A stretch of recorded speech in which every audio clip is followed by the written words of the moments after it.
ఓం శాంతి. ఈరోజు మురళి డేట్ 2/8/2024. బాబా చెప్తున్నారు, మధురమైన పిల్లలు, మీ నిజ సంస్కారాలు పవిత్రతకు సంబంధించినవి. మీరు రావణుడి సాంగత్యంలోకి వచ్చి పతితులుగా అయ్యారు. ఇప్పుడు మళ్ళీ పావనులుగా అయ్యి పావన ప్రపంచానికి యజమానులుగా అవ్వాలి. ప్రశ్న: అశాంతికి కారణము ఏమిటి మరియు దాని నివారణ ఏమిటి? జవాబు: అశాంతికి కారణం అపవిత్రత. ఇప్పుడు భగవంతుడైన తండ్రితో మేము పవిత్రంగా అయ్యి పవిత్ర ప్రపంచాన్ని తయారు చేస్తాము. మా దృష్టిని నిర్వికారిగా ఉంచుకుంటాము, వికారిగా అవ్వము అని ప్రతిజ్ఞ చేయండి. అప్పుడు అశాంతి దూరం అవ్వగలదు. శాంతి స్థాపన చేయటానికి నిమిత్తంగా అయిన పిల్లలైన మీరు ఎప్పుడూ అశాంతిని వ్యాపింపచేయలేరు. మీరు శాంతిగా ఉండాలి, మాయకు బానిసలుగా అవ్వకూడదు. ఓం శాంతి. గీతా భగవంతుడు గీతను వినిపించారని తండ్రి కూర్చుని పిల్లలకు అర్థం చేయిస్తారు. ఒకసారి వినిపించి వారు వెళ్ళిపోతారు. ఇప్పుడు పిల్లలైన మీరు గీతా భగవానుని ద్వారా అదే గీతా జ్ఞానాన్ని వింటున్నారు మరియు రాజయోగాన్ని కూడా నేర్చుకుంటున్నారు. వారైతే రాసి ఉన్న గీతను చదివి కంఠస్థం చేస్తారు, మళ్ళీ మనుషులకు వినిపిస్తూ ఉంటారు. వారు కూడా మళ్ళీ శరీరాన్ని వదిలి వెళ్ళి ఇంకొక జన్మను తీసుకుని చిన్నపిల్లలుగా అయితే ఇక వినిపించలేరు. ఇప్పుడు తండ్రి మీరు రాజ్యాన్ని ప్రాప్తి చేసుకునేంత వరకు మీకు గీతను వినిపిస్తూనే ఉంటారు. లౌకిక టీచర్ కూడా పాఠాన్ని చదివిస్తూనే ఉంటారు. ఎప్పటి వరకైతే పాఠాలు పూర్తి అవ్వవో అప్పటి వరకు నేర్పిస్తూనే ఉంటారు. పాఠాలు పూర్తయ్యాక ఇక హద్దు సంపాదనలో నిమగ్నమైపోతారు. టీచర్ నుండి చదువుకుంటారు, సంపాదన చేసుకుంటారు, వృద్ధులుగా అవుతారు. ఆ తర్వాత శరీరాన్ని వదులుతారు, మళ్ళీ వెళ్ళి ఇంకొక శరీరాన్ని తీసుకుంటారు. వారు గీతను వినిపిస్తారు. ఇప్పుడు దాని వలన ప్రాప్తి ఏముంటుంది అది ఎవ్వరికీ తెలియదు. గీతను వినిపించి మరుసటి జన్మలో మళ్ళీ చిన్నపిల్లవాడిగా అయితే ఇంకా వినిపించలేరు. మళ్ళీ ఎప్పుడైతే పెద్దగా అవుతారో, వృద్ధునిగా అవుతారో, గీతా పాఠకునిగా అవుతారో అప్పుడు మళ్ళీ వినిపిస్తారు. ఇక్కడ తండ్రి అయితే ఒకేసారి శాంతిధామం నుండి వచ్చి చదివిస్తారు, మళ్ళీ వెళ్ళిపోతారు. తండ్రి అంటారు, మీకు రాజయోగాన్ని నేర్పించి నేను నా ఇంటికి వెళ్ళిపోతాను. నేను ఎవరినైతే చదివిస్తానో వారు మళ్ళీ వచ్చి తమ ప్రారబ్ధాన్ని అనుభవిస్తారు, తమ సంపాదనను చేసుకుంటారు. నెంబర్ వార్ పురుషార్థానుసారంగా ధారణ చేసి మళ్ళీ వెళ్ళిపోతారు. ఎక్కడకు? కొత్త ప్రపంచంలోకి. ఇది కొత్త ప్రపంచం కొరకు చదువుకునే చదువు. మనుషులకు పాత ప్రపంచం అంతమై మళ్ళీ కొత్తది స్థాపన అవ్వనున్నదని తెలియదు. మనం కొత్త ప్రపంచం కొరకే రాజయోగాన్ని నేర్చుకుంటామని మీకు తెలుసు. ఆ తర్వాత ఇక ఈ పాత ప్రపంచం ఉండదు, ఈ పాత శరీరం ఉండదు. ఆత్మ అయితే అవినాశి. ఆత్మలు పవిత్రంగా అయ్యి పవిత్ర ప్రపంచంలోకి వస్తారు. ఒకప్పుడు కొత్త ప్రపంచం ఉండేది, అందులో దేవీ దేవతల రాజ్యం ఉండేది. దానినే స్వర్గం అని అంటారు. ఆ కొత్త ప్రపంచాన్ని తయారు చేసేవారు భగవంతుడే. వారు ఏకధర్మ స్థాపనను చేయిస్తారు. దాన్ని దేవతల ద్వారానేమి చేయించరు. దేవతలు ఇక్కడ లేనే లేరు. కావున తప్పకుండా ఎవరో ఒక మానవుని ద్వారానే జ్ఞానాన్ని ఇస్తారు. తద్వారా మళ్ళీ దేవతలుగా అవుతారు. మళ్ళీ ఆ దేవతలే పునర్జన్మలు తీసుకుంటూ ఇప్పుడు బ్రాహ్మణులుగా అయ్యారు. భగవంతుడైతే నిరాకారుడని, వారు కొత్త ప్రపంచాన్ని రచిస్తారని ఈ రహస్యం పిల్లలైన మీకే తెలుసు. ఇప్పుడైతే ఇది రావణ రాజ్యం. మీరు కలియుగ పతితులా లేక సత్యుగ పావనులా అని మీరు అడుగుతారు. కానీ వారు అర్థం చేసుకోరు. నేను 5,000 సంవత్సరాల క్రితం కూడా మీకు అర్థం చేయించాను అని ఇప్పుడు తండ్రి పిల్లలకు తెలియజేస్తున్నారు. నేను పిల్లలైన మిమ్మల్ని అర్ధకల్పం కొరకు సుఖవంతులుగా తయారు చేయటానికే వస్తాను. మళ్ళీ రావణుడు వచ్చి మిమ్మల్ని దుఃఖితులుగా చేస్తాడు. ఇది సుఖ దుఃఖాల ఆట. కల్పం ఆయువు 5,000 సంవత్సరాలు కావున దానిని సగం సగం చేయవలసి ఉంటుంది కదా. రావణ రాజ్యంలో అందరూ దేహాభిమానులుగా వికారులుగా అయిపోతారు. ఈ విషయాలు కూడా మీరు ఇప్పుడే అర్థం చేసుకున్నారు. ఇంతకుముందు అర్థం చేసుకునేవారు కారు. కల్పకల్పం ఎవరైతే అర్థం చేసుకుంటారో వారే అర్థం చేసుకుంటారు. ఎవరైతే దేవతలుగా అయ్యేవారు కారో వారు అక్కడకు రానే రారు. మీరు దేవతా ధర్మం యొక్క అంటును కడతారు. ఎప్పుడైతే వారు అసురిగా తమో ప్రధానంగా అయిపోతారో అప్పుడు ఇక వారిని దైవీ వృక్షానికి చెందిన వారు అని అన్నారు. వృక్షం కూడా ఎప్పుడైతే కొత్తగా ఉండేదో అప్పుడు సతో ప్రధానంగా ఉండేది. మనం వాటి ఆకులుగా దేవీ దేవతలుగా ఉండేవారం. ఆ తర్వాత రజోతమోలోకి వచ్చాం. పాతగా పతితులుగా శూద్రులుగా అయిపోయాం. పాత ప్రపంచంలో పాత మనుషులే ఉంటారు. ఆ పాత వారిని మళ్ళీ కొత్తగా చేయవలసి ఉంటుంది. ఇప్పుడు దేవీ దేవతా ధర్మమే కనుమరుగైపోయింది. ఎప్పుడెప్పుడైతే ధర్మగ్లాని జరుగుతుందో అని తండ్రి కూడా అంటారు. అప్పుడు ఏ ధర్మం యొక్క గ్లాని జరుగుతుంది అని అనటం జరుగుతుంది. తప్పకుండా ఆది సనాతన దేవీ దేవతా ధర్మందే. దానిని నేనే స్థాపించాను.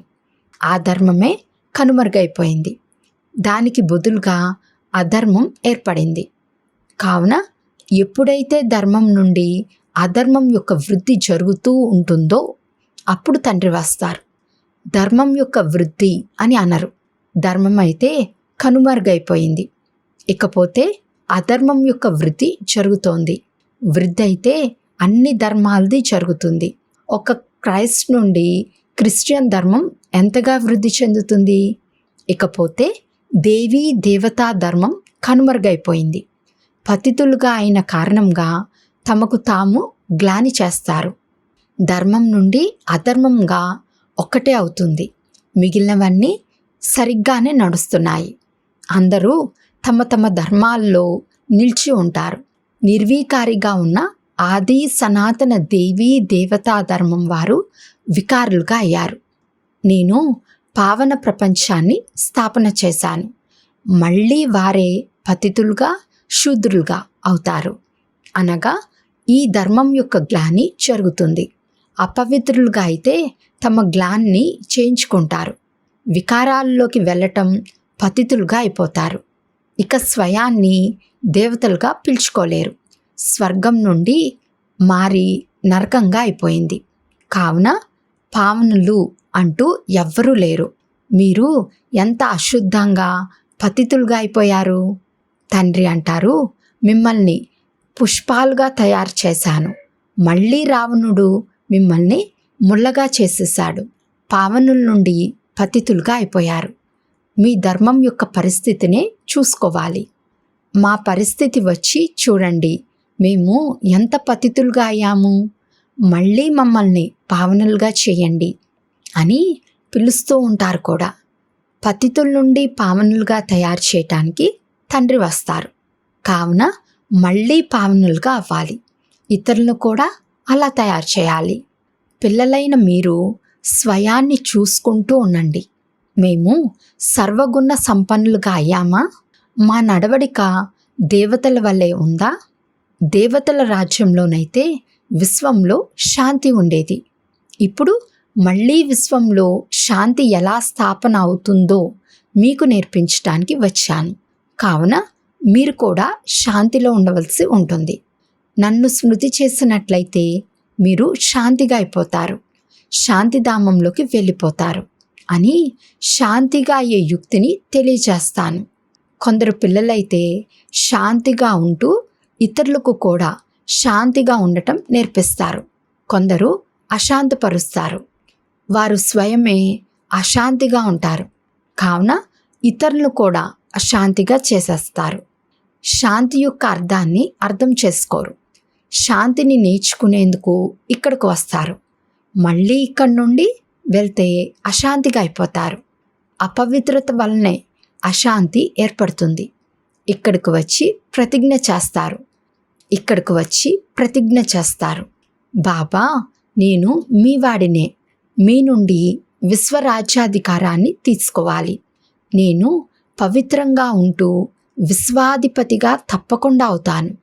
మళ్ళీ ఇంటికి వెళ్ళటంతో మాయ తుఫాన్లోకి తీసుకువస్తుంది. యుద్ధం జరుగుతుంది కదా. అప్పుడిక మాయకు బానిసలుగా అయి పతితులుగా అవ్వాలని కోరుకుంటారు. ఎవరైతే మేము పవిత్రంగా ఉంటాము అని ప్రతిజ్ఞ కూడా చేసి మళ్ళీ మాయదాడి జరగటంతో ప్రతిజ్ఞను మర్చిపోతారో వారే అబలలపై అత్యాచారాలు చేస్తారు. మేము పవిత్రంగా అయ్యి పవిత్ర ప్రపంచం యొక్క వారసత్వాన్ని తీసుకుంటాము. మేము నిర్వీకారి దృష్టిని ఉంచుకుంటాము. మా దృష్టిని చెడుగా ఉంచుకోము. వికారాల్లోకి వెళ్ళము. వికారి దృష్టిని వదిలేస్తాము అని భగవంతుడితో ప్రతిజ్ఞలు చేస్తారు. అయినా కానీ మాయారావణుడితో ఓడిపోతారు. ఇక దానితో ఎవరైతే నిర్వీకారులుగా అవ్వాలనుకుంటారో వారినే విసిగిస్తారు. అందుకే అబలలపై అత్యాచారాలు జరుగుతాయి అని అంటారు. పురుషులైతే శక్తివంతులుగా ఉంటారు. స్త్రీ నిర్బలంగా ఉంటుంది. యుద్ధాలు మొదలైన చోట్లకు కూడా పురుషులే వెళ్తారు. ఎందుకంటే వారు శక్తివంతులుగా ఉంటారు. స్త్రీ నాజుకుగా ఉంటుంది. ఆమె కర్తవ్యమే వేరు. ఆమె ఇంటిని సంభాలిస్తుంది. పిల్లలకు జన్మనిచ్చి వారి పాలనను చేస్తుంది. అక్కడ ఒకే కొడుకు ఉంటారని కూడా తండ్రి అర్థం చేయిస్తారు. కానీ అక్కడ వికారాల విషయమే ఉండదు. ఇక్కడైతే సన్యాసులు కూడా అప్పుడప్పుడు ఒక కొడుకైతే తప్పకుండా ఉండాలి అని అంటారు. వికారీ దృష్టి గల మోసగాళ్ళు ఇటువంటి శిక్షను ఇస్తారు. ఇప్పుడు తండ్రి అంటున్నారు, ఈ సమయంలో వినాశనం ఎదురుగా నిలబడి ఉంది. నేను పాత ప్రపంచాన్ని వినాశనం చేసేందుకే వచ్చాను. అది సన్యాసుల విషయం. వారికి వినాశనం విషయం గురించి తెలియదు. ఇప్పుడు వినాశనం జరుగునున్నదని, మీ పిల్లలు వారసులుగా అవ్వలేరని మీకు అనంతమైన తండ్రి అర్థం చేయిస్తారు. మా కులం యొక్క చిహ్నం ఉండాలి అని మీరు భావిస్తారు.